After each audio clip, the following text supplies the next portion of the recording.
세상 속의 그리스도인이라는 주제로 함께 이야기를 해 갈 텐데요. 우리가 세상 속에 살고 있기 때문에 예수는 믿는데 뭔가 이방인처럼 살아가고 있는 우리들이죠.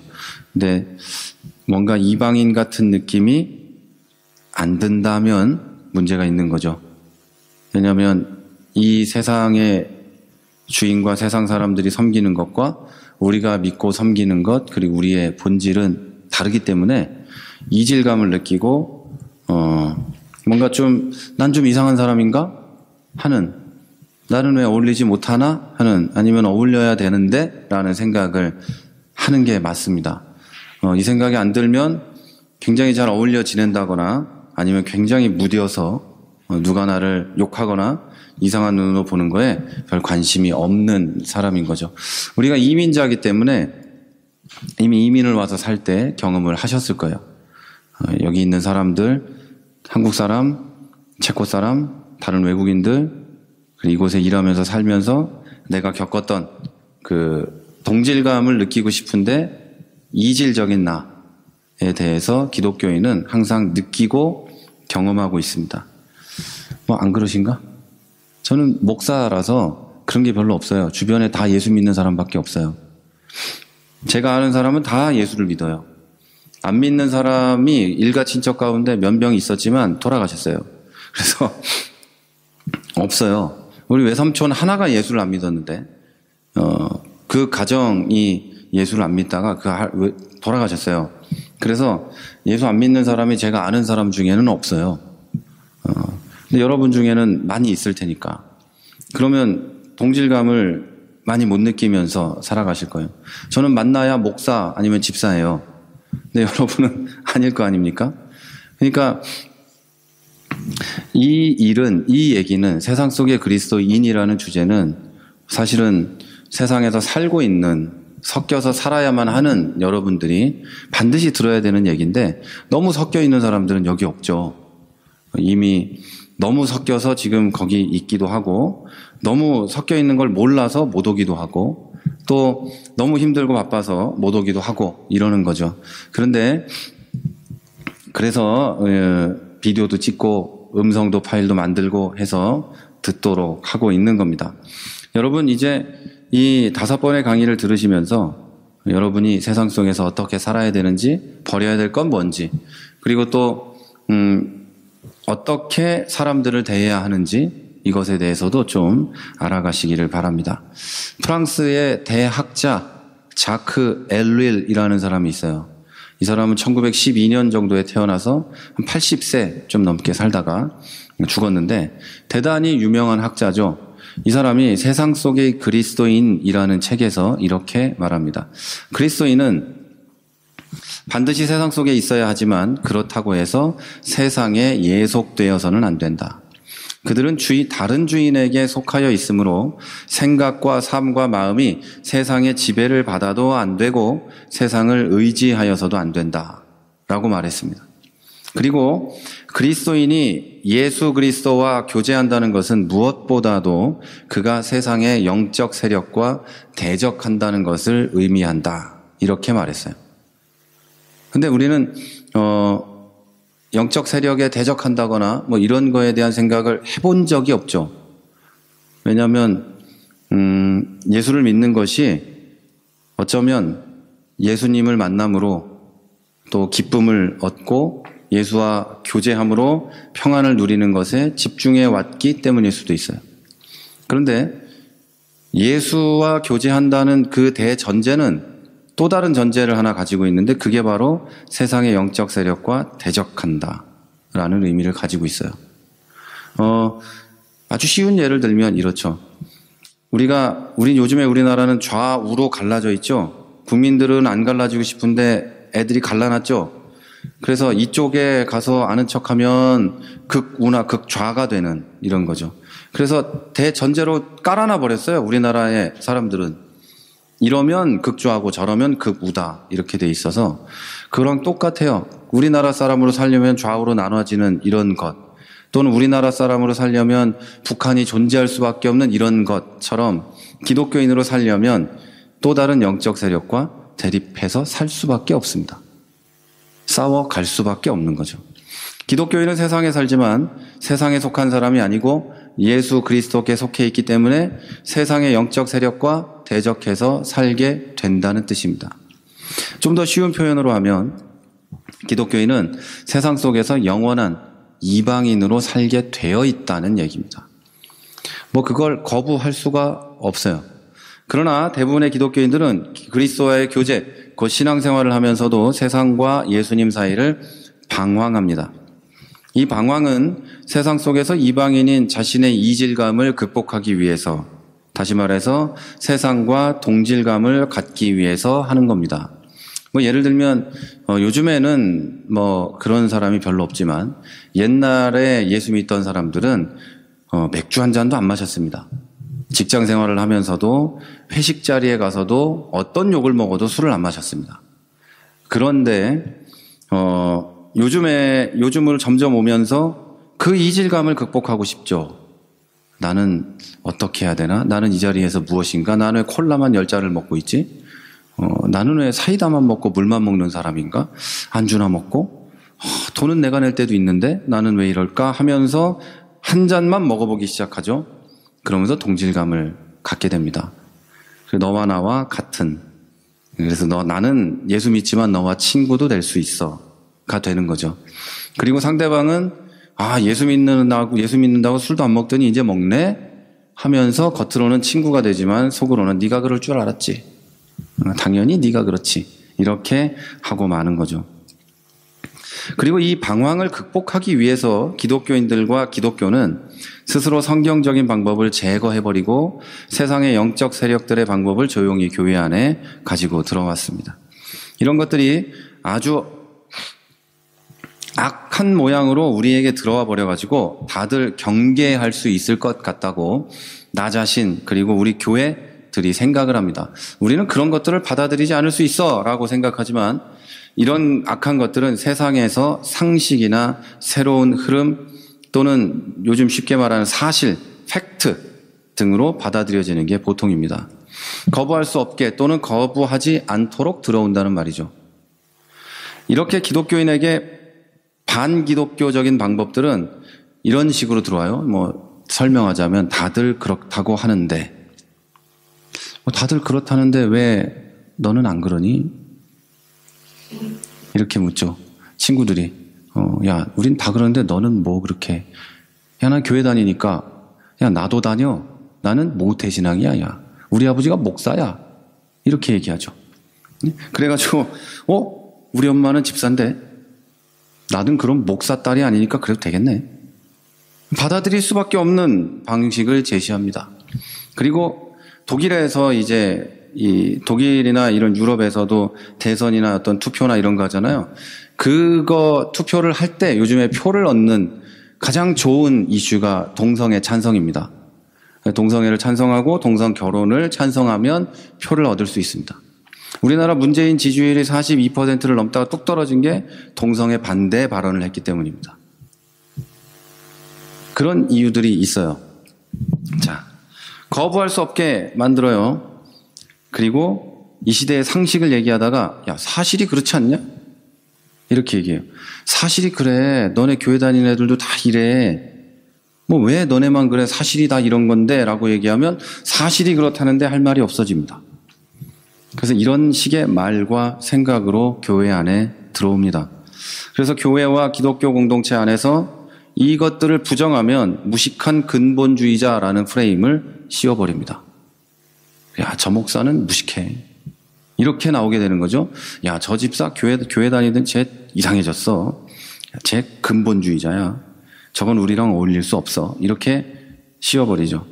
한편으로 대다수의 교인들이 체코에서 자영업을 하고 있는 우리 교회에서는 그 상황에서의 일반 윤리와 기독교인의 윤리 사이에서 방황하는 분들이 매우 많습니다.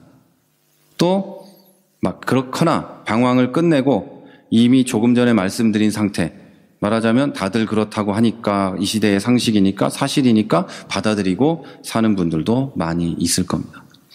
방황하는 상태거나 아니면 모든 걸 받아들인 채 그냥 사는 분들이 90%가 넘겠죠. 방황을 해결하는 게 이쪽이 아니면 이쪽일 텐데 이쪽으로 해결한 사람은 전 별로 못 봤으니까 이쪽으로 해결하려면 굉장히 힘들거든요. 그래서 이쪽으로 해결하는 경우가 많죠. 자, 이런 시대에 그리고 이런 환경에 사는 우리 기독교인들은 과연 어떻게 살아야 하는가를 5월 한 달 동안 여러분에게 얘기를 할 겁니다. 그래서 오늘은 개괄적인 총론에 대해서 다루고 다음 주는 그리스도인이 사는 세상, 부제로는 죄악과 우상으로 물든 이게 부제고요. 그 다음 주는 그리스도인과 문화에 대해서 우리 전도사님이 강의할 거고, 그 다음 주는 그리스도인과 돈에 대해서 이제 부제로는 하나님이냐 돈이냐 이런 자극적인 제목으로 제가 강의를 할 것이고, 마지막 날은 어떻게 살 것인가, 무엇을 하며 살 것인가 이런 제목으로 정체성, 빛으로 어둠을 이길 것인가, 흐릿한 회색으로 살 것인가. 굉장히 예쁘게 꾸며놨지만 한쪽을 선택할 것인가, 회색 분자로 살 것인가 뭐 이런 뜻입니다. 이런 제목으로 마지막 강의를 하도록 하겠습니다. 조금 불편하고 딱딱한 주제일 수도 있는데요. 들으시면서 성령의 조명과 또 하나님의 역사와 변화를 조금씩 경험해 가시기를 바랍니다. 자, 이제 그럼 오늘은 총론으로 얘기를 드립니다. 그럼 세상은 여러분 어떤 곳인가요? 우리가 살고 있는 이 세상은 어떤가요? 사람들은 얘기하죠. 살만한 곳이다. 착한 사람들도 있더라. 이러면서 살죠. 근데 원래 세상은 살만한 곳 정도가 아니라 에덴과 같은 낙원이었고, 착한 사람들도 있더라가 아니라 대부분이 아니라 몽땅 다 착한 사람들이었습니다.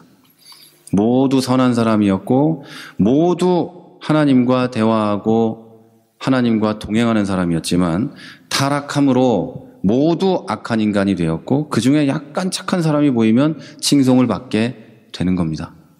지금 세상은. 자, 세상 속의 그리스도인이라는 주제를 다루기 위해 가장 먼저 교회에서 이걸 다루기 위해서는 우리가 가장 먼저 교회가 말하는 세상이 어떤 곳인지를 이해해야 됩니다. 교회에서 세상이라고 말할 때 과연 무슨 뜻인지를 알아야 되죠. 자, 그저 교회는 선하고 아름다운 곳이고 세상은 악하고 추한 곳으로만 이분법적으로 이제 양분해서 설명하고 이해하면 세상과 그리스도인을 분리하는 오류를 범합니다. 그래서 기독교 내부에서도 밖에서도 기독교 역사에서도 가장 큰 이단이 나왔던 것은 이분법적 오류입니다. 여기서 나왔어요. 이 세상을 선과 악으로 구분하는 거, 이거에서 가장 큰 이단들이 나왔습니다. 예를 들면 교회가 선하고 세상은 악하니까 교회에서만 생활을 합시다. 이단입니다. 세상에 물들면 안 됩니다. 여기까지는 좋은데 우리 이제 다 산으로 들어갑시다. 이단입니다. 과거부터 지금까지 교회 전체가 아니더라도 뭐 조그만 집단이 나눴다면 그렇고, 이분법적으로 나누면 하나님과 사탄도 선한 신과 악한 신이 돼서 서로 싸우죠. 이거 아니라고 여러 번 제가 말씀드렸는데, 하나님이 사탄하고 싸울 만한 분이 아니죠. 하나님이 피조물 따위와 싸우며 승리하고 이런 게 아니란 말이죠. 근데 그렇게 알아요, 다들. 그렇지 않아요. 그럼 우리 그리스도인은 어떨까요? 이미 승리하신 예수 그리스도의 힘을 입어 세상을 대적하며 사는 존재지, 사탄이 뭐 여러분을 꼬드겨가지고 막 일부러 넘어뜨리고 죽이고 할 수 있지가 않아요. 그런데 자꾸 어디 가서 기도하면서 마귀를 묶어 자꾸 이렇게 결박하고 막 이러는데, 걔는 그런 거 아니에요. 그런 거 아니에요. 자, 그게 바로 이분법적인 오류에서 나오는 겁니다. 엄마와 아빠는 부모지, 엄마는 이렇게 하니까 좋은 분이고 아빠는 이러니까 나쁜 분이고, 이게 이분법적인 오류예요. 이게 잘못된 거예요. 자, 그렇다고 해서 하나로 세상과 그리스도인을 합쳐버리기에는 그 간극이 너무 큰 것도 사실이에요. 자, 그러면 세상은 어떤 곳인가? 첫 번째, 우리가 사는 세상은 죄 때문에 망가지고 깨지고 무너진 곳입니다. 망가지고 깨졌다는 말은 정상적인 상태가 원래 있었는데 그 정상적인 상태에서 손상되었다는 뜻입니다. 그러니까 이 세상은 원래 지금 현재 우리가 사는 세상은 정상적이지 않은 곳입니다. 원래. 그러니까 이 세상을 기독교인의 눈으로 이해하려고 한다거나 이 세상은 왜 이럴까 하면서 궁금해하면서 막 고민한다거나 쓸데없는 짓입니다. 정상이 아니에요, 원래. 기독교인들이 세상 사람들을 볼 때 미쳤나 보다 할 때가 있죠. 그 사람들이 우리를 볼 때 미쳤나 보다 할 때가 있고 정상적인 일입니다, 이게. 그걸 못 견뎌하지 마십시오. 자, 우리가 오늘 읽은 본문은 정상적인 상태에서 손상된 상태를 잘 보여주고 있어요. 소돔과 고모라가 바로 그 도시인데, 소돔은 지금 우리가 사는 세상을 대표하는 건 아니에요. 그러나 하나님을 두려워하지 않고 모르고 심지어 멀리 떠난 인간들의 집단이 얼마나 무질서하고 얼마나 악한가를 보여주는 데는 충분한 게 바로 소돔과 고모라입니다. 또 타락한 인간이 가진 본성이 얼마나 악한지를 보여주는데도 부족하지 않은 게 바로 소돔과 고모라입니다. 성경은 이 모든 문제의 근원이 하나님을 떠난 죄, 거기 있다고 말하죠. 이 죄 때문에 이 세상이 정상적인 상태에서 손상됐다, 이렇게 가르쳐요. 그리고 이 세상 안에 있는 모든 것들은 깨진 도자기처럼 쓸모없고 구제할 수 없는 상태에 있습니다. 그 안에는 우리도 포함됩니다. 이 세상에 여러분이 이 프라하에 살든 어디에 살든 사람들을 볼 때 저 인간은 글렀다 하는 사람 있죠? 이 세상에서는 그게 정상입니다. 안 돼, 저 인간은 틀렸어, 쟤는 도저히 안 되는 인간이야, 이런 사람이 있나요? 여러분 아는 분 중에? 친구 중에 있어? 근데 친구를 해? 그치, 안 친하지. 근데 그게 정상입니다. 왜냐하면 세상에 있는 모든 사람은 다 쓰잘데기가 없습니다. 쓸모없고 누군가에게 쓸모 있도록 의미가 부여되어서 사장님은 사장님이라는 그 사장이라는 단어의 의미가 부여되어서 그 회사에 쓸모 있는 사람으로 여겨지는 거지, 실제로 이 세상에서 쓸모 있는 존재는 아닙니다. 전부 똑같아요. 이 언어학을, 기호학을 보면 그 시가 있죠. 꽃. 네가 나의 이름을 부르기 전인가요? 내가 너의 이름을 부르기 전에 너는 한낱 이름 없는 뭐에 불과했다. 이름을 불러줄 때 그 사람에게 의미가 부여되고, 근데 제가 우리 집사님들한테 사장님 하면서 웃기고 있네라는 마음을 먹고 있다면 그 말은 기호에 불과합니다. 사실 이런 얘기는 쓸모없는 얘기지만 인간 자체가 이 세상에서 하나님 앞에서 아무 쓸모없다는 얘기를 하고 있는 거예요. 인간은 원래 쓸모없어요. 깨진 도자기처럼 망가졌기 때문이에요. 예를 들면 전쟁은 하나님께서 창조하신 최초의 질서인 평화에 반하는 것입니다. 전쟁은 하나님이 이 세상을 만드실 때 사람이 동물들하고 이야기하고 아무 열매나 먹어도 되고 그렇게 만드셨죠? 그런데 전쟁은 사람끼리 서로 죽이고 미워하는 일입니다. 그래서 최초의 창조 질서에 반하는 일이에요. 이건 어디서부터 왔을까요? 인간의 죄악된 욕망에서 시작됐습니다. 전쟁은 아시겠지만 잉여 생산물을 내가 더 가지려고 시작됐습니다. 네 걸 뺏으려고 시작됐죠. 여러분, 동성애는 성에 대해서 세운 질서에 반하는 것으로 육체적 즐거움을 위해서 시작됐습니다. 뿐만 아니라 아주 작은 부분에서 느끼는 불만족은 갈등을 일으키고 아픔이 되고 서로에게 깊은 상처가 됩니다. 제가 한 가지 얘기해드리면 동성애가 모든 동물들 사이에 자연스럽다는 증명을 하기 위해서 그 동성애를 하는 짐승들을 찾아냈습니다. 동성애를 하는 짐승들이 있어요, 실제로. 그래서 거 봐라, 모든 동물이 하지 않냐 이러는데 전 그걸 보고 깜짝 놀랐어요. 야, 사람이 개가 그런다고 해서 나도 해도 되는 건가? 그러니까 요즘이 인간 스스로를 그렇게 비하하고 우리는 짐승과 같고 그렇게 보는 세상이라는 거예요. 이거에 대해서 정확히 알고 싶으시다면 지난번에 했던 창조에 대해서 강의를 보시면 됩니다, 다시. 자, 그런데 여러분, 이 모든 것은 죄 때문에 정상이 아닌 손상된 세상에서 살기 때문이고 우리도 그 상태에 있기 때문에 일어나는 일입니다. 그래서 여러분은 사는 게 힘들고 아프고 늘 부족한 겁니다. 많이 가지면 가질수록 더 가져야 될 것들이 눈에 계속 보이고 사랑을 받으면 받을수록 사랑하지 않는 사람들이 눈에 보이고 친구가 많으면 많을수록 나보다 다른 친구를 더 사랑하는 걔가 미워지고 나를 더 사랑해 줬으면 좋겠는 게 바로 사람이에요. 이것이 바로 부정할 수 없는 여러분의 현실이고 우리가 사는 세상의 본질입니다. 자, 두 번째. 그러면 인간이 이 세상을 이토록 망가지고 깨뜨려버린 이유가 뭘까요? 여기서 우리는 한 가지 덧붙여서 생각할 게 있습니다. 인간이 선악과를 먹고 타락한 이유는 단지 과일이 맛있어 보여서가 아니에요. 하나님처럼 되고 싶어서 그랬습니다.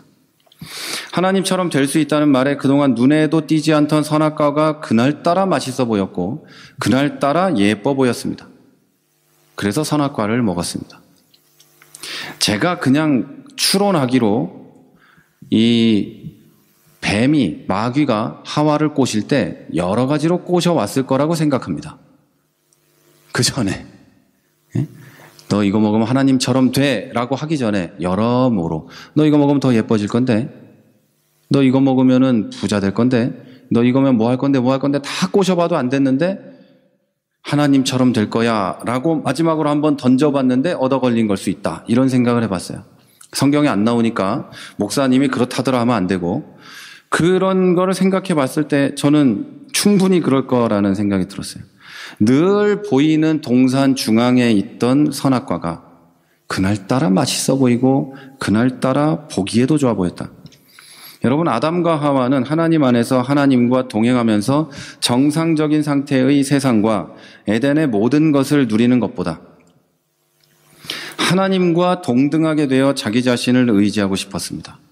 더 이상 하나님께 묻고 싶지 않았고 하나님이 자꾸 나를 보는 것도 싫었고 하나님이 말 거는 것도 싫었어요.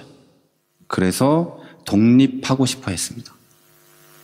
그리고 선악과를 먹어버립니다. 그 결과가 죽음이라는 걸 몰랐을까요? 알았어요. 그래서 하나님이 부를 때 도망쳐 숨어 있었어요. 죽을까 봐. 죽음이라는 걸 알면서도 그 순간의 달콤함을 누리기 위해 그걸 먹었어요. 독립을 누리기 위해. 마치 그 이카루스가 밀랍으로 만든 날개를 달고 태양을 향해 날아가는 것처럼 날아가다 떨어져 죽는 것처럼 그런 꿈을 꾼 거죠. 독립할 수 있어. 태양을 향해 갈 수 있어. 그래서 그 결과로 인간은 자기들의 소원대로 하나님과 완전히 단절되었고 하나님의 절대적인 보호에서 벗어나서 죽음과 저주 아래 놓이게 되었습니다. 아담과 하와 이후에 인간은 하나님이 아닌 자기를 섬겼고 자기 만족을 위해 우상들을 만들고 섬기기 시작했습니다. 그 우상들 가운데는 문화도 있고 돈도 있어요. 그래서 더욱 하나님과 멀리 떨어지려고 애썼고 결국 이렇게 비정상적인 세상에 살고 있습니다. 저는 그리스도인들도 가만히만 놔두면 하나님에게서 떨어지기 위해 피나는 노력을 한다는 걸 알고 있어요. 제 경험으로도 알고 제가 봐온 모든 사람들도 그랬어요. 어떻게 그렇게 노력을 하는지 몰라요. 아주 피가 나게 노력을 해요. 자기가 죽는지 사는지도 모르고 하나님과 멀어지기 위한 피 흘리는 노력을 합니다. 다윗이 하나님과 멀어지려고 하다가 이런 시를 써요. 내가 새벽 날개를 치며 바다 끝으로 가도 거기도 하나님이 계십디다. 이렇게 찬송을 부른 게 아니거든요. 이게 절망을 노래한 거예요. 나 같은 죄인, 나같이 부족한 것 때문에 나는 하나님을 떠나고 싶은데 하나님이 거기도 있습디다. 여러분, 어딜 가도 하나님은 있어요. 그래서 도망가도 소용이 없어요. 그러나 인간은 안타깝게도 계속해서 도망치려고 했고 결국 이렇게 비정상적인 세상에 살고 있게 되었습니다. 결국 인간의 모든 문제는 인간이 주인이 되는 세상을 꿈꾼 데서 시작된 거죠. 그리고 인류의 비극은 어디서부터 지금 근대의 비극은 시작됐냐면 인간이 중세를 지나오며 인간이 스스로 지혜롭다고 여기며 문화혁명과 문예혁명과 기타 등등 르네상스며 뭐며 거치며 사람이 하나님에게서 멀어지려는 노력을 지금까지 해온 결과 우리는 하나님과 유난히 멀어져 있는 세대에 살고 있습니다. 물론 과거 중세가 옳았다는 얘기를 하는 건 아니에요. 사람이 얼마든지 하나님 안에서 지혜롭게 모든 걸 누리며 살 수 있는데 하나님이 우리를 이렇게 만들었다는 그것 때문에 여기까지 와 있어요. 아담과 하와도 그러지 않았을까요? 하나님이 우리를 노예 상태로 만들어 놓았다. 그래서 이걸 먹고 지혜롭게 되어 자유롭게 되리라 하고 있었을 거예요. 애들이 엄마 아빠에게서 독립하고 싶을 때 그런 생각을 하죠. 부모님이 나를 노예 상태로 만들고 있다. 이 간섭과 핍박에서 벗어날 것이다. 내가 기회만 되면 나가 살 것이다. 사실은 제가 아는 어떤 사람은 미국에 있는데 부모님이 동부에 있는데 학교를 일부러 LA로 갑니다. 다시는 만날 수 없는 곳으로 떠나게 됩니다. 학비가 이 같은 주에 살면 싼데 그래도 갑니다. 우리 조카는 어머니 부모에게서 떠나고 싶어서 하버드나 이런 데를 가고 싶었는데 학비가 너무 비싸서 장학금 주는 캘리포니아에 학교를 다니죠. 그 동생은 둘째죠, 우리 조카. 언니와 부모에게도 떠나고 싶어 피나게 공부를 해서 이 좋은 학교에 붙었으나 학비가 너무 비싸서 똑같은 학교를 다니고 있죠. 그게 인생이죠. 그러니까 사람은 항상 나를 보호해주고 사랑해주는 어떤 존재에게서 벗어나고 싶어 합니다. 하나님에게서, 교회에서, 부모에게서, 형제에게서 혼자 있고 싶어 하는 거죠. 그럼에도 불구하고 여러분, 소위 문명사회에서는 인간이 주인이 되는 세상을 설파합니다. 그게 옳다.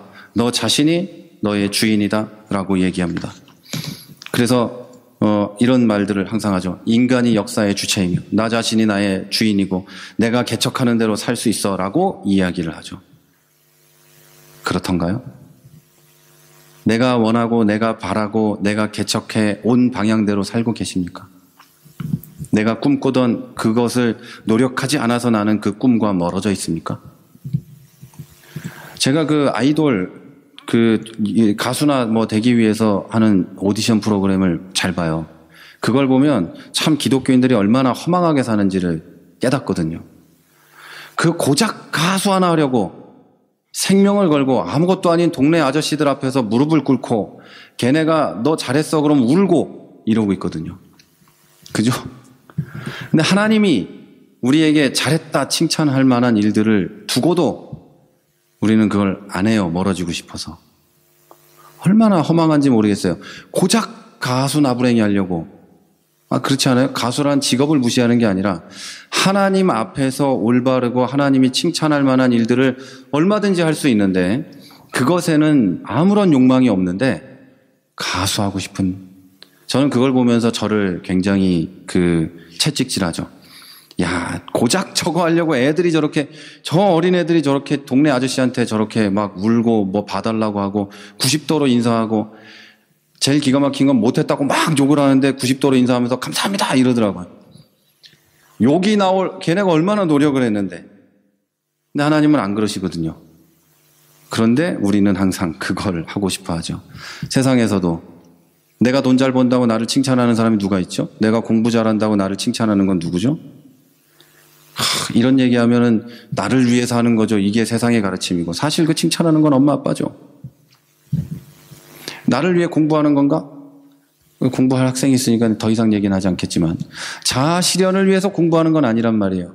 기독교인의 공부는 하나님을 위해 그 일을 함으로 내가 더 큰 것을 하나님을 위해 할 수 있는 이런 목적이 있어야 될 텐데 그게 없어요. 그리고 다만 그것을 위해 하고 있죠. 자, 여러분, 인간이 역사의 주체라고 가르치는 이 세상에 살고 있는 한 우리는 계속해서 무너지고 깨지는 세상으로 들어갈 수밖에 없습니다. 이런 세상에 여러분은 살고 계시고 이것은 거부할 수도 없고 부정할 수 없습니다. 혼자 산에 들어가 살 수 없죠. 그리고 여러분 잘 기억하십시오. 바로 이런 끝없는 자기만족 추구가 여러분 자신을 괴롭히고 넘어뜨리고 있는 겁니다. 무엇을 더 할 것인가, 더 얻을 것인가를 추구해봐야 결국은 더 많은 거, 더 나은 것을 추구하게 되어 있습니다. 제가 명품 사재기 하는 사람들을 여러 봤는데요. 처음에는 싼 명품부터 시작합니다.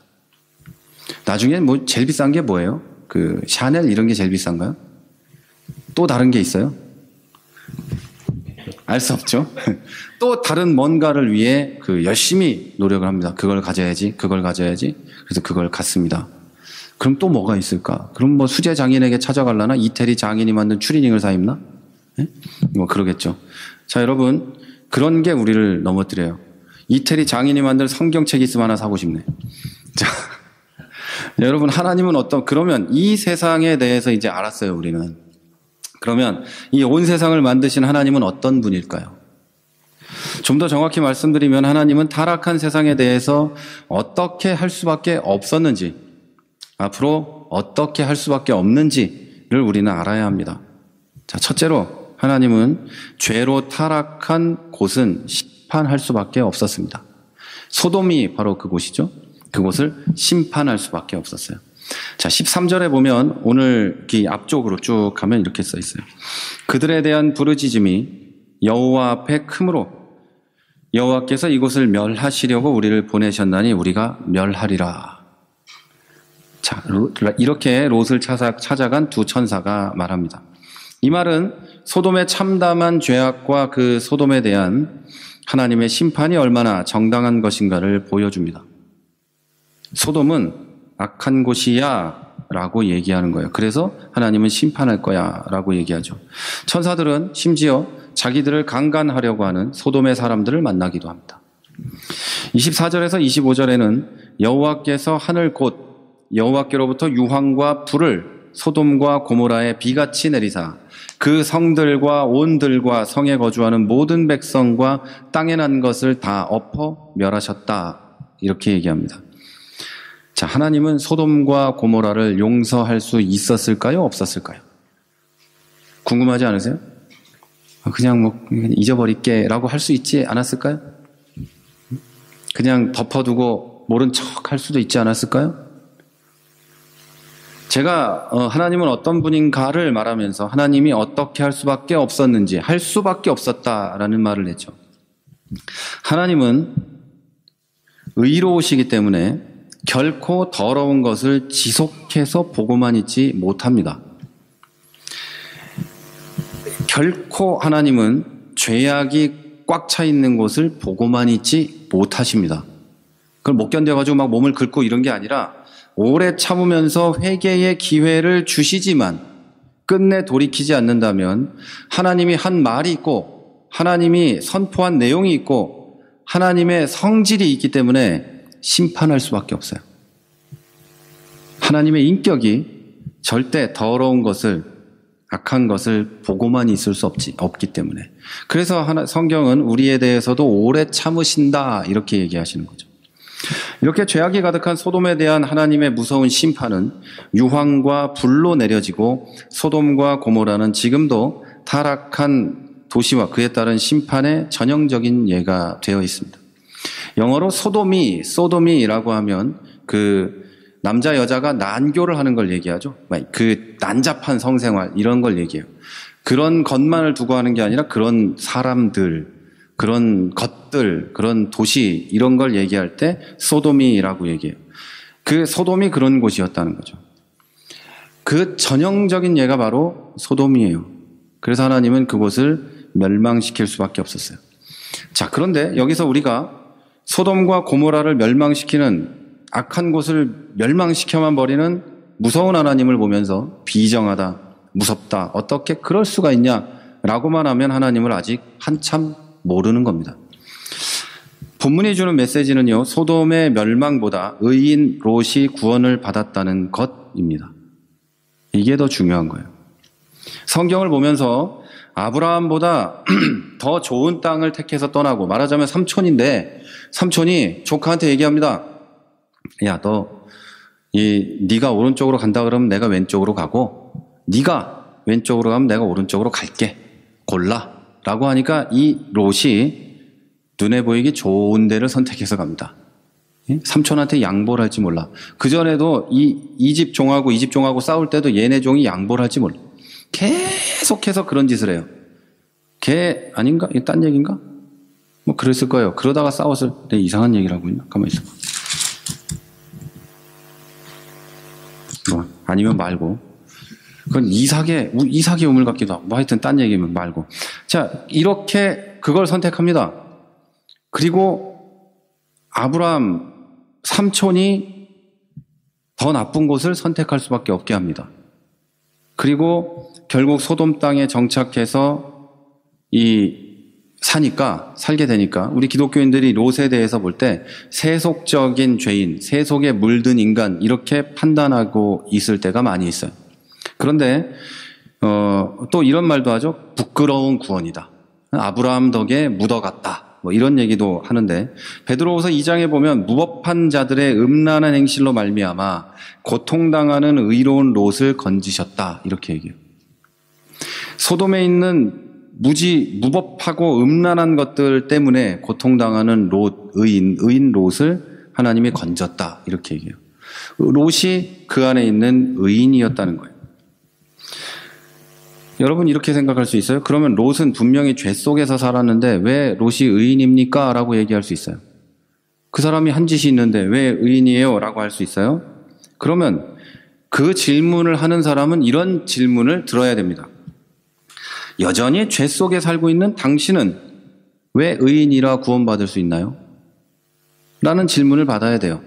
왜 기독교인이 이런 질문을 많이 해요? 또는 기독교인이 아닌 사람들이 이런 질문을 많이 해요. 저 사람은 행실로 보면 구원 못 받아야 되는데. 저게 예수 믿고 구원 받으면 나는 같이 안 갈 건데. 이런 질문을 해요. 그러면 너는 죄가 아직도 있는데 어떻게 구원받을 수 있나? 라는 질문을 받아야 돼요. 그래서 기독교인이 누군가를 정죄하려는 마음이 들 때는 항상 그 생각을 하셔야 돼요. 저 인간은 저런데 그러면 나는 이런 질문을 항상 하셔야 되는 거죠. 성경과 본문이 주목하고 있는 것은 죄인인 누군가를 벌하시는 공의로운 하나님의 심판이 아니라 의인을 구원하시는 하나님의 열심입니다. 롯이 죄가 있고 잘못 살았다는 건 제가 더 잘 알죠. 그런데 그 롯을 구원하기 위해서 하나님이 무슨 일을 하시는가를 성경은 주목하고 있다는 거예요. 그 롯의 가족을 구원하기 위해서 천사를 보내고 천사가 험한 꼴을 보게 하고 무슨 유황이 쏟아지는 데서도 막 이상한 뭘 해가지고 구원해주고 이걸 했단 말이에요. 하나님이 그걸 이런 인간을 구원하기 위해서. 우리에게도 그렇게 하고 계신다. 이걸 보여주는 거죠. 18장에서 아브라함이 의인 10명이 있으면 그 악인들과 함께 의인을 멸하십니까? 라고 물을 때 하나님은 그렇게 하지 않겠다라고 대답합니다. 소돔과 고모라에 굉장히 많은 사람이 살았는데 그 소돔과 고모라에 의인 10명만 있으면 멸망시키지 않겠다고 하셨어요. 의인 10명만 구원하겠다는 게 아니고. 근데 거기 10명이 없었죠. 이것만 봐도 하나님은 악인에 대한 심판보다는 의인을 구원하는 것에 관심을 두고 있다는 게 틀림없는 사실이에요. 자, 바로 여기서 우리는 그저 선한 것에 상을 주고 악한 것에 대해 벌을 주는 권선징악의 도덕률 또는 이분법적 구분에 갇힌 하나님이 아니라 비정상적인 세상과 인간의 본질적인 문제를 해결하려고 하시는 온 세상의 창조주이신 사랑의 하나님을 발견할 수 있어야 합니다. 하나님이 여러분이 잘못할 때마다 뭐라고 하고 잘못할 때마다 이러면 안 된다고 따지고 그러면 우리 부모님이라도 같이 살기 힘들죠. 엄마가 옆에 있지만 엄마가 모든 잘못을 지적한다고 생각하면 안 돼. 넘어가는 게 90%쯤 될 거예요. 대부분은 다 그럴 텐데 안 그러신다면 좀 특별하신 분이지만 그걸 다 지적하면 집을 나갔지 이미. 살 수가 없죠. 모든 잘못을 지적하진 않아. 하나님 역시 오래 참고 기다리시고 사랑으로 언제쯤 돌아올까 기다리고 계신다는 거죠.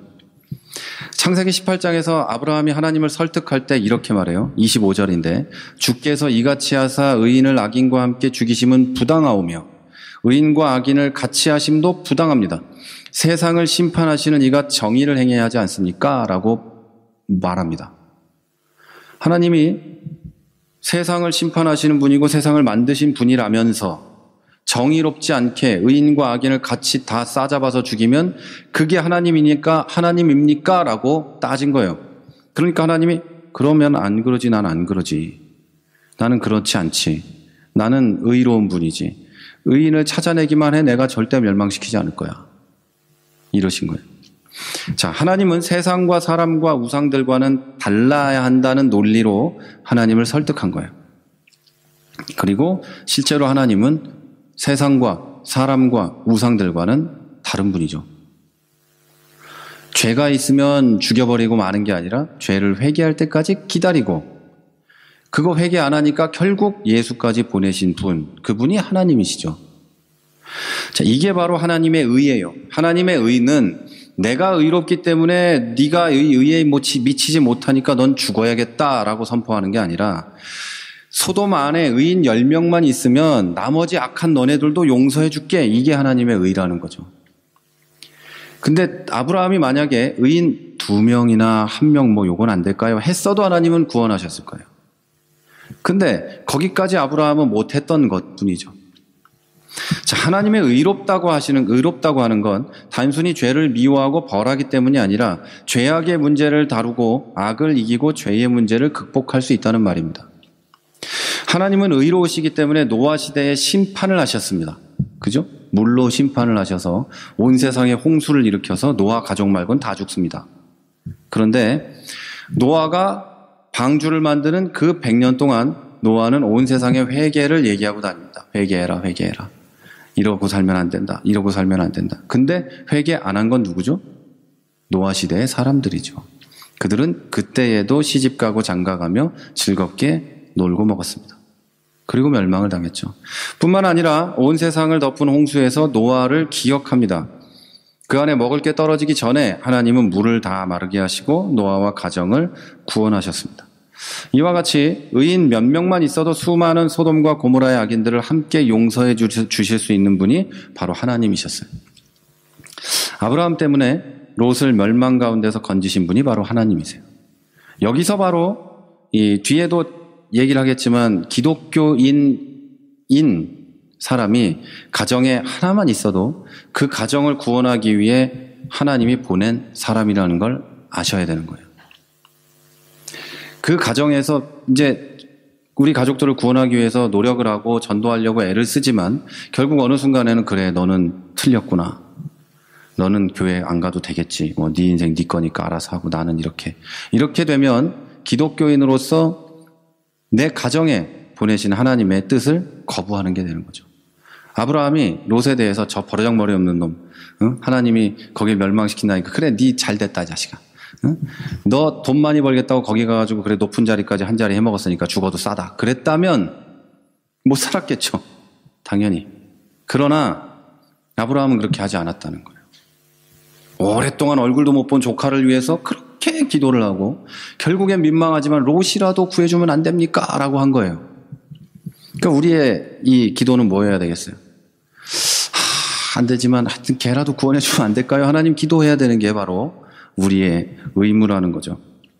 자, 이해가 안 되는 말일 수 있는데요. 하나님은 의로우시기 때문에 모두를 멸망시키지 않을 뿐 아니라 모두에 대해서 용서와 구원을 작정하고 실행하실 수 있습니다. 의롭기 때문에. 의롭지 않으시다면 모른 척하면 됩니다. 그죠? 의롭지 않으면 또는 내 자식이 아니면 모른 척하면 됩니다. 그냥 저럴 수도 있지. 그럴 수 있겠지. 저거 저러고 다니다 어떻게 되겠다 하는 생각은 들지만 그러다가 지가 알아서 하겠지. 엄마 아빠도 가만히 있는데 내가 뭘. 이럴 수 있겠지만 하나님은 우리를 그렇게 보지 않으신다는 거죠. 그래서 묵인하지 않는 거예요. 그래서 구원하고자 애쓰고 계신다는 거죠. 이와 같이 하나님은 의롭기 때문에 우리의 수없는 죄악을 용서해 주셨습니다. 그러니까 의롭기 때문에 용서해 주시는 거예요. 의롭지 않으면 모른 척하면 되는 거니까. 자, 의로우신 하나님은 그래서 우리를 구원하기 위해서 뭔가를 하시는데 그게 바로 예수님을 보내신 겁니다. 십자가에 달리신 예수님 때문에 우리를 심판하시는 대신에 구원해 주기로 작정하신 거죠. 하나님은 판사의 자리에서 법대로 선에 대한 상을 주고 죄에 대해 벌을 주는 기계적인 하나님이 아니라 인간의 근본적인 문제, 곧 도무지 혼자는 해결할 수 없는 죽음과 저주의 노예 상태인 인간의 문제를 해결해 준 겁니다. 그걸 해결해 줬을 때야 비로소 인간이 하나님 앞에 돌아올 수 있기 때문에 그렇게 하신 거예요. 친히 나무에 달리셔서 이 세상을 타락하게 만들고 인간을 비정상적인 상태가 되게 한 죄의 힘을 근본적으로 무력화시킨 거죠. 그래서 인간이 영원한 생명과 축복의 자녀가 될 수 있는 길을 넓게 열어 놓으신 겁니다. 뿐만 아니라 하나님은 우리의 영혼만 구원하시고 죄로 망가진 삶에서 고통받는 세상에서의 삶의 문제는 모른 척하지 않으셨습니다. 그것도 개입하셨어요. 아들을 보내셔서 우리를 위해 죽게 하시고 우리를 뭘로 삼으셨죠? 자녀로 삼으셨죠. 그래서 자녀가 된 우리에 대해서 하나님은 아들과 함께 모든 것을 누릴 수 있게 하셨어요. 그 능력과 권세를 누릴 수 있게 하셨어요. 자, 우리의 근본적인 문제 때문에 힘들어할 때 그 하나님은 언제나 우리를 도와주십니다. 아버지니까 그렇게 하시는 거예요. 절망과 불가능의 벽 앞에서 탄식할 때 그 문제를 해결하는 분은 하나님이십니다. 아버지시니까요. 예수님을 무덤에서 일으키신 하나님께서 길이 없는 곳에 길을 내시고 물이 없는 곳에 물을 솟아나게 하시는 분인 것도 여러분이 믿으시길 바랍니다. 자, 여러분은 이런 하나님과 함께 삽니다. 어떤 문제가 있어도 근본적인 모든 문제를 해결하신 하나님께서 여러분을 구원하셨다는 걸 믿고 은혜와 복을 누리는 삶을 하루하루 사시기를 바랍니다. 자, 그러면 이제 마지막이죠. 세상을 알았고 하나님을 알았으면 이제 나를 알아야 되겠죠. 우리가 누구인가를 이제 알아야 됩니다. 우리가 누구이냐라는 말은 그리스도인인 나는 이 세상에서 어떤 존재인가라는 질문입니다. 우리는 세상에 살지만 세상에 속하지 않은 사람입니다. 자크 엘롤의 말을 빌리면 아까 처음에 얘기했던 걸 다시 얘기하면 세상 속에 있어야 하지만 예속되어서는 안 됩니다. 세상은 다른 주인에게 속해 있기 때문에 생각과 삶과 마음이 세상의 지배를 받아서도 안 되고 세상을 의지해서도 안 됩니다. 이 말을 성경적으로 표현하면 이 세대를 본받지 않는 사람들이 바로 우리 그리스도인들입니다. 오늘 본문의 롯처럼 되어서는 안 된다는 말이죠. 롯 얘기를 다시 한번 또 해볼까요? 성경에서 롯은요, 세상을 본받고 동화된 전형적인 인물입니다. 롯은 아브라함과 헤어질 때 물이 넉넉하고 눈으로 보기에도 풍요로운 소돔 들판을 선택해서 갔습니다. 근데 거기서만 산 게 아니고 이 사람이 점점 소돔으로 들어가는데 점점 장막을 옮겨서 소돔에 가요. 근데 그 소돔은 그 당시에도 이미 하나님 앞에서 큰 죄인이었다는 걸 롯은 알고 있었어요. 그런데 소돔 들판에서 소돔을 보니 화려해 보이기도 하고 저기 들어가 살면 괜찮아질 것도 같고 해서 그 텐트를 조금씩 옮겨서 결국 소돔성 안에 들어가서 살게 됩니다. 그리고 소돔에서 대단한 권력자가 됩니다. 창세기 19장 1절에 보면 롯이 성문에 앉아 있었다라고 얘기하는데 그 말은 그 지역의 높은 사람들 중에 하나였다는 말이고 판사, 시장 이런 사람이 되었다는 얘기입니다. 이렇게 롯은 이미 소돔에 깊이 동화되어 있었어요. 소돔의 불량배들이 쳐들어왔을 때 당연히 소돔의 불량배들이 쳐들어와서 천사 둘을 내놓으라고 합니다. 그때 당연히 아무렇지도 않게 자기 딸들을 내어줍니다. 천사가 소돔을 떠나라고 할 때 머뭇거립니다. 그리고 그의 아내는 도망치다가 뒤를 돌아봐 소금 기둥이 됩니다. 이것만 봐도 그 가족이 죄의식이 얼마나 없이 살고 있었는지를 알 수 있습니다. 그리고 특히 롯의 딸들은 아버지와 동침해서 자녀를 낳으려고 하는데 이건 멀쩡한 생각을 가진 사람은 할 수도 없고 상상할 수도 없는 생각을 이 가족은 했어요. 그 동네 사람들이 그러고 살았어요. 그러니까 꼭 괜찮은 거였어요. 자, 여기서 우리는 이 사람들처럼 되면 안 된다는 얘기를 이제 해야 되는 겁니다. 우리는 롯과 같이 세상에 동화되어서는 안 되는 사람들입니다. 인간이 처음부터 흉악한 일을 한다고 생각하지 마십시오. 특별한 아주 이상한 인간 말고는 어려서부터 나쁜 짓을 조금씩 하다가 결국 아주 못된 놈이 됩니다. 바늘도둑이 소도둑되고 공부 제일 못하던 게 갑자기 잘해지지도 않고 잘하던 게 갑자기 못할 수는 있겠죠? 근데 아주 못하던 게 갑자기 잘하는 건 베낀 거고. 자, 여러분, 하던 짓을 조금씩 못되게 하다가 아주 못된 짓을 하게 되는 거예요. 돈을 뭐 횡령하는 것도 1,000원 해봤더니 괜찮고 이러다가 몇 억 하는 거죠. 다 그런 거잖아요. 똑같이 롯이 소돔에 바로 이사를 들어간 게 아니라 천천히 들어간 것처럼 흉악한 것에 천천히 가까이 갑니다. 마약에 중독되는 거, 술에 인이 박혀서 중독되는 거, 담배에 중독되는 거, 세상의 모든 중독, 야동에 중독되는 거, 이 모든 중독은 약한 것부터 시작이 됩니다. 약한 것부터 시작해서 갈 때까지 가는 거예요. 롯이 그랬죠. 처음에는 눈에 보이는 것을 조금씩 찾다가 육체의 쾌락을 쫓다가 망하는 겁니다. 성도는 세상에서 잘 사는 게 목적인 존재가 아니라 세상과 다르게 사는 게 목적인 사람들입니다. 저 사람들과 똑같이 사는 게 목적이 아니라 달라야 됩니다. 우리는 다 똑같이 살면서 예수 믿고 신앙생활하는 건 불가능합니다. 여기 그 이민자 사회고 제가 전에 있던 교회는 주재원들이 많이 있었어요. 이 주재원들의 특징은 여기만 오면 교회를 잘 안 나와요. 신기한 거예요. 한국에서는 일주일에 17번씩, 8번씩 새벽 기도, 금요 철야, 토요일, 주일 다 가던 사람들이 주재원으로만 나오면 주일날도 잘 안 와요. 요즘 같으면 뭘 하러 갔을까요? 여행을 가고. 일생에 둘도 없는 방종할 기회잖아요? 한국에서는 목사님들이 교회 나와야 된다고 막 따지는데 여기서는 안 그러니까 놀러 다니기 바쁘고 별짓을 다 하고 놀아요. 그 목사한테 가가지고 예배 좀 일찍 끝내주라. 나 골프 치러 가야 된다 따지고. 이러고 있단 말이에요. 여기서 뭐 안 그런 사람 몇 명 못 봤으니까 일반화해서 얘기해도 돼요. 다 그랬으니까. 한국에 뭐 권사안이나 뭐 별걸 다 했어도 여기서는 다 그러더라고요. 근데 꼭 교회에다가 요구하는 건 있어요. 애들은 잘 가르쳐줘라. 근데 부모가 그러는데 애가 뭘 보고 배워서 신앙생활을 좋은 걸 갖겠어요? 잘 갖겠어요?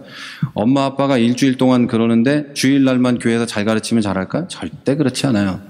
절대 그렇지 않아요. 공부는 학교에서 배워야 되지만 신앙생활은 엄마 아빠한테 배워야 돼요. 부모가 그것을 잘 성경을 엄마 아빠가 안 읽는데 교회에서 전사님이 성경 읽어와야 돼. 그럼 가서 읽어올 것 같아요. 학교에서는 뭐라고도 하지만 교회에서는 어머 안 읽어왔니? 이러고 마는데 절대 안 그러죠. 그런데 희한하게도 해외에만 나와 살면 세상에 동화되는 게 너무 쉬워요. 너무 쉬워요. 그래서 해외에 나와 있는 우리들은 조금 더 열심히 신앙생활을 해야 돼요. 방종하기 쉬운 곳이거든요. 특별히 이제 학생이잖아요. 학생은 방종하기가 훨씬 쉬운 곳이 여기예요. 한국보다 공부할 게 많이 없거든요.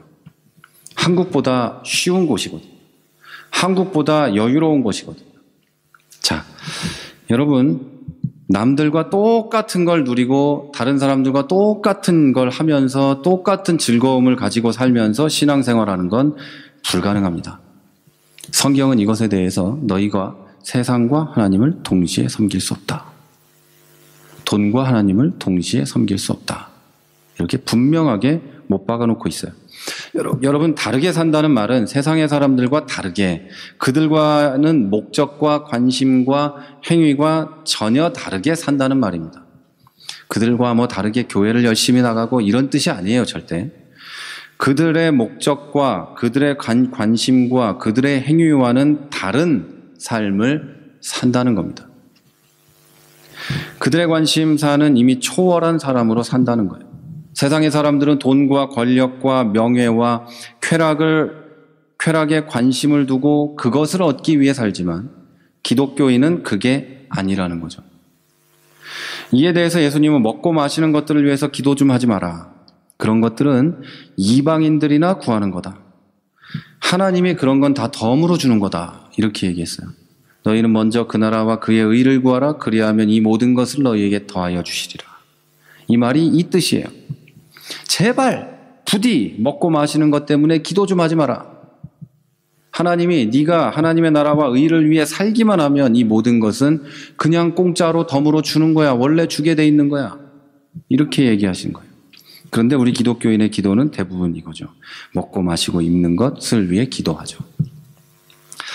자, 하지만 우리가 그렇게 기도하고 있기 때문에 우리의 관심이 그런 것들이기 때문에 그리스도인으로 살려고 하니까 더 얽매이고 더 괴롭고 더 힘이 없는 겁니다.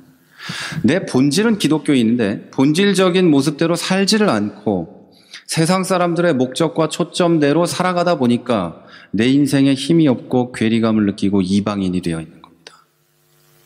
우리가 본질적인 그리스도인의 힘을 누리면서 조금 전에 말씀드린 하나님의 은혜 안에 살고자 하면 우리의 목적과 초점의 방향을 바꿔야 되는 거예요. 그걸 바꾸면 우린 그걸 누리면서 살 수 있는 거예요. 자, 여러분, 하지만 이렇게 해서 초월하는 것으로 끝나면 머리 밀고 산속에 들어가는 것과 다르지 않습니다. 산에 들어가서 나물 캐 먹고 벼농사 지어서 또는 감자 캐서 먹고 하면 돈도 필요 없어요? 아무것도 안 하고 초월한 것처럼 자연인으로 살아도 됩니다. 그러나 여러분, 기독교는 초월했다면 세상 속에 들어가서 살라고 얘기합니다. 기독교인이 교회에만 모여서 앉아있는 건 옳은 게 아닙니다. 교회를 너무 자주 가는 건 이상한 겁니다. 교회에서 모이라고 하는 시간 몇 개 말고 그렇게 교회 가서 모여요. 왜 그러는 거예요? 그러지 말고 세상에 나가서 뭘 해야죠? 내 가족에게, 내 친구에게, 내 이웃에게 뭔가를 하고 있어야죠. 그리고 하나님의 영광을 위해 뭔가를 하고 있어야죠. 그래야 세상이 바뀌죠. 변화된 사람들 모여있는 교회에서 항상 맨날 기도만 하고 있는 거죠. 그러면 내가 나가서 뭔가를 바꿔야 되는데 내가 없는데 거기는 어떻게 바뀌어요? 예수님이 하늘에 앉아서 맨날 기도만 했으면 우리는 어떻게 구원을 받아요? 못 받죠. 그래서 내가 나가야 되는데 나가지 않아요. 안타까운 거예요, 그게. 신앙이 좋을수록 교회 안에만 들어가 있어요. 사실은 신앙이 좋은 사람들은 교회의 중요한 시간 말고는 밖에 있어야 돼요. 밖에서 사람들과 어울려 있어야 돼요. 기독교인이 세상을 초월하는 이유는 세상을 등지고 그들을 정죄하기 위해서가 아니라 세상 속에서 살아냄으로 세상에 그리스도의 영향력을 미치고 비정상적인 세상을 바꾸기 위해서입니다. 이게 기독교인의 혁명, 변혁이 일어나야 되는 거죠. 기독교인이 하나가 있는데 아무 일도 안 일어나요. 그 사람이 거기 동화되어 있다는 거예요. 정말 궁금하면 여러분이 만나는 많은 사람들 중에 기독교인이 아닌 사람들을 한번 찾아보세요. 몇 없을걸요? 동화되어 있기 때문이에요. 서로 다. 초월하지 못한 채로 더불어 사는 것은 그저 동화되고 물드는 것에 불과합니다. 그것처럼 세상에 들어가서 살지 못하는 초월도 이상한 겁니다. 이 점에서 기독교의 거룩이라는 것은 타종교의 거룩과 또 한 번 구분됩니다. 홀리라고 하는, 기독교에서 홀리, 거룩하다라고 부르는 것은 다른 종교의 거룩함, 초월함 이거하고 다른 얘기라는 거예요. 그들의 거룩은 완전히 분리되어 있는 것을 뜻하지만 우리의 거룩은 세상과 분리되어 있지만 세상 속에 살면서 그들과 다르게 사는 걸 뜻하는 것. 이게 우리의 거룩입니다. 그러면서 그들과 다르게, 그들은 세상과 악한 것과 친하지만 우리는 그들과 다르게 하나님과 친밀한 관계를 맺으며 그 선한 영향력을 뿜어내는 것. 이게 바로 우리의 거룩입니다. 그런데 자금의 우리 기독교인들의 거룩은 교회 안에서만 거룩하잖아요. 교회 문 밖에 나가면 그것과 아무 상관없는 사람이 돼서 교회 주차장에 서서 쌍욕하는 사람들 많이 봤어요. 한국 교회에서. 이거 하고 있는 장로님한테 이 새끼 저 새끼 하고. 예배당에서 은혜 무지하게 받고 나와가지고 이거 하고 있는 장로님한테 너 뭐냐고 쌍욕하고. 이 양반은 이거 하다가 들어가면 그 다음날 주차하면서 나오면서 너 뭐 하는 놈이냐고 또 욕하고. 많이 봤어요. 못 보셨으면 다행이고. 자, 교회 문만 열고 나오면 그렇게 되는 이 안타까운 세상에 사는 거예요. 그래서 여러분, 우리에게 거룩은 세상 속에 들어가서 세상의 빛과 소금이 되는 영적 능력인 거예요. 단지 거룩이라는 게 한국에서 오해되는 것처럼 하면서 주의야 이거 하는 이게 아니에요. 그건 아무 의미 없어요. 악을 몇십 년 쓰면 목소리는 그렇게 됩니다. 거룩해서 그런 게 아니에요. 옛날에 목사님들은 마이크가 없어가지고 악을 썼지만 지금 마이크 다 있는데 왜 그렇게 악을 써? 목소리를 왜 그렇게 내는 거예요? 좀 좋게 부드럽게 얘기해도 되는데. 그러면서 제가 몇 주 전에 한국에서 그런 목소리를 가진 목사님 두 분을 여기서 만났거든요. 담임 목사, 부목사가 둘이 목소리가 똑같아. 근데 둘이 수십 년을 그렇게 악만 써온 거예요. 그 교회 엄청 크거든요. 막 음향시설이 얼마나 잘 됐나 몰라. 근데 둘이 맨날 악을 쓰는 거예요. 그 교회 전도사들도 다 똑같을 거예요. 다 악 쓰고 있을 거예요. 목소리가 그렇다고 거룩하지 않은 것도 아니지만 목소리가 안 그렇다고 거룩하지 않은 것도 아니에요. 여러분, 세상에서 보이는 눈이 여러분을 볼 때 저거 날라리다. 저게 무슨 예수를 믿냐? 저게 무슨 집사냐? 저게 무슨 예수 믿는 청년이냐? 이렇게 보든 말든 상관없이 내가 그리스도인으로 거룩하게 구분되어서 빛과 소금으로 살고 있으면 난 거룩한 거예요. 난 거룩한 거예요. 제가 신학교 다닐 때 얘기했죠. 저는 신학교 학생인지 신학과 우리 동기들도 몰랐어요. 교수님이 히브리어 시간에 넌 여기 왜 와 있냐? 이랬으니까. 그 양반하고 짜장면을 먹어도 넌 신학과 학생이 아닌데 자꾸 왜 그러냐? 이랬으니까. 말해도 안 믿어요. 교회 음악과 음악동에 가 있으면 아무 이질감이 없어요. 걔들은 너는 왜 수업에 안 들어오니? 이러니까. 근데 그때 사실 뭐 그렇게 거룩하지 않았어요. 그러나 사람의 모습을 보고 그 사람이 거룩한지 만지를 평가하면 안 돼요. 그것은 여러분 스스로에 대해서도 마찬가지입니다. 여러분의 겉모습이 거룩하지 않게 보일 수 있어요. 그러나 거룩해 보이려고 애쓰지도 마십시오. 뭐 때문에 그래야 되는데요. 보이려고 애쓰는 게 아니라 실제로 거룩하여서 믿지 않는 사람, 내 가족, 내 사람들에게 거룩함에 영향을 미치는 분들이 되셔야 됩니다. 이게 진짜 거룩입니다. 결론을 내리면 이 모든 것을 다른 말로 하면 우리들은 선교적 사명을 가지고 이 세상에 왔습니다. 우리는 이 무너지고 부서져서 비정상적이 된 세상에서 그리스도인으로 삽니다. 여기에 우리의 정체성이 있고 사명이 있습니다.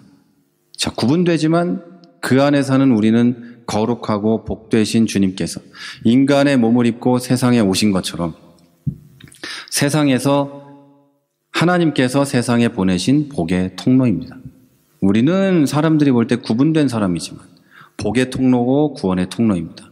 예수 그리스도가 세상에 오신 그 사명을 우리도 똑같이 감당하고 있는 사람들이에요. 우리는 여기서 빛과 소금으로 살며 세상을 변화시키고 이웃을 구원해야 할 사명이 있습니다. 여기에 정상적인 기독교인의 아픔이 있는 거예요.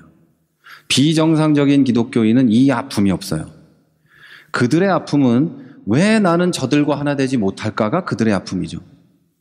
그러나 정상적인 기독교인의 아픔은 그들 안에 살며 그들을 구원하는 것이 우리의 아픔이에요. 우리의 수는 항상 적고 개인적으로도 연약합니다. 저나 여러분이나 연약한 한 인간이고 의지와 결단으로 뭘 해낼 수 있는 사람들이 아닙니다. 그러나 하나님은 그 연약하고 적은 의인들을 사용하셔서 타락한 세상을 이기도록 준비하셨어요. 예수님의 제자 12명, 늘 얘기합니다. 12명밖에 안 됐어요. 그 중에 하나는 예수님을 팔아먹었고 나머지는 다 도망갔고 십자가 옆에는 하나만 있었어요. 나머진 여자들. 다 여자들 얼마나 좋습니까? 여자들이 의지가 더 강한 것 같아. 도망가는 거 보면 다 남자들이에요. 결정적인 순간에 없는 건 다 남자들이에요. 이렇게 보면 저는 얘기했지만 액션 가면이라고 부릅니다. 액션을 딱 가면을 쓰고 하고 사라지는 것들. 그런데 여러분은 연약하지만 하나님은 여러분을 통해 일하십니다. 하나님은 여러분을 기억하시고 사랑하는 사람들을 향한 기도를 들으십니다. 그리고 그 심판을 미루고 계십니다. 우리도 그 기도 때문에 살았죠. 변화될 기회가 없이 여기까지 왔으면 얼마나 불쌍한 인간이겠어요. 그러나 기회가 있어서 지금이라도 예수 믿고 또는 이제 예수를 잘 믿어가는 이것만 해도 얼마나 그럽니까?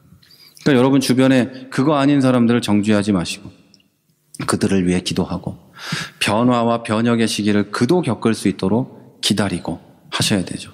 하나님이 그를 기다리고 계시니까요. 사람들은 세상과 교회가 타락한 것에만 집중합니다. 그리고 자기 자신이 얼마나 빛을 잃고 맛을 잃은 기독교인인지는 생각하지 않습니다. 소금이 맛을 잃으면 소금이 아니죠. 소금이 달아요. 설탕이지 그건 소금이 아니죠. 기독교인의 맛을 잃으면 기독교인이 아닌 겁니다. 빛을 비출 수 없는 플래시라이트는 고장난 거거나 그게 아닌 거죠. 똑같습니다.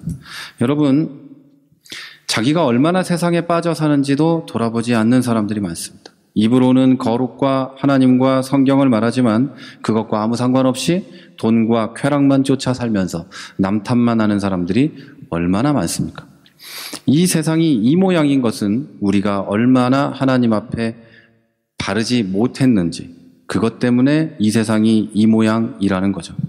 여러분, 반대로 그러면 우리가 사는 세상이, 여러분이 살고 있는 그 자리가 얼마나가 아니라 굉장히 아름다워지고 나도 살만하고 그들도 살만한 공간과 환경을 만들어내려면 어떤 거가 되어야 될까요? 우리가 얼마나 짠맛이 나고 빛을 발하는가에 그게 달려 있습니다.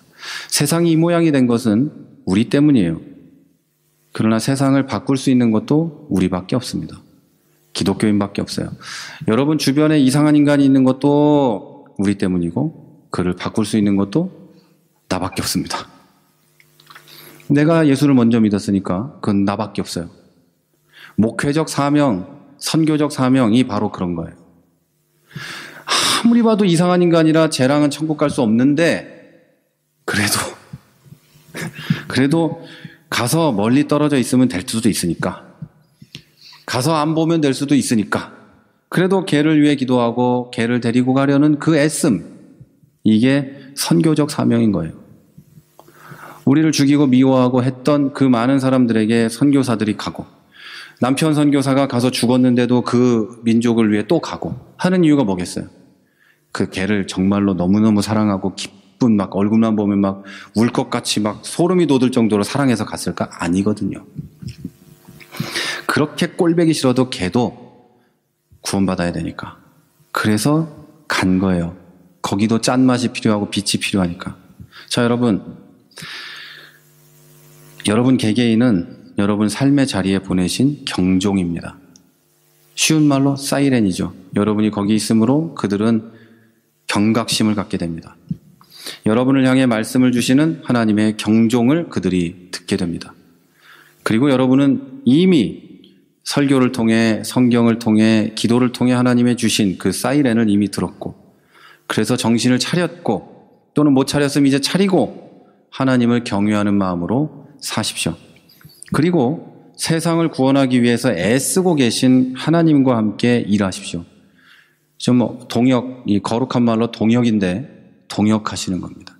하나님과 사람은 동역함으로 누군가를 구원합니다. 세상에서 딸랑딸랑 종으로 사십시오. 여러분이 살고 있는 곳에 악한 일이 일어날 때, 쟤 때문에 못 해먹겠구나 라는 일이 바로 경종입니다. 그게 있어야 돼요. 우리 가정에 이상한 일이 일어날 때, 우리 언니 때문에, 우리 엄마 때문에, 우리 누구 때문에, 뭐 때문에 못하겠다. 교회에서는 누구누구 때문에 이 짓을 못하겠다. 이런 일이 일어나야 되겠죠.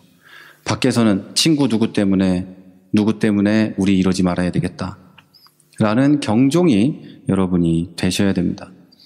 짠맛을 이런 곳에 짠맛을 내는 분들이 되시고, 어둠에 빛을 비추는 분들이 되십시오. 그러기 위해서 할 일이 뭘까요? 그러기 위해서 굉장히 부담스러운 얼굴들이신데 그러기 위해서 할 일은 앞으로 4번에 걸쳐서 얘기를 해드리도록 하겠습니다. 할 일은 하나님을 붙잡고 하나님과 함께 걸어가는 것 뿐입니다. 우리가 할 일은 이미 예수님이 승리하셨기 때문입니다. 그래서 여러분, 하나님이 동역자에게 주시는 모든 은혜와 복을 누리게 되시는 여러분들이 되시기를 바랍니다.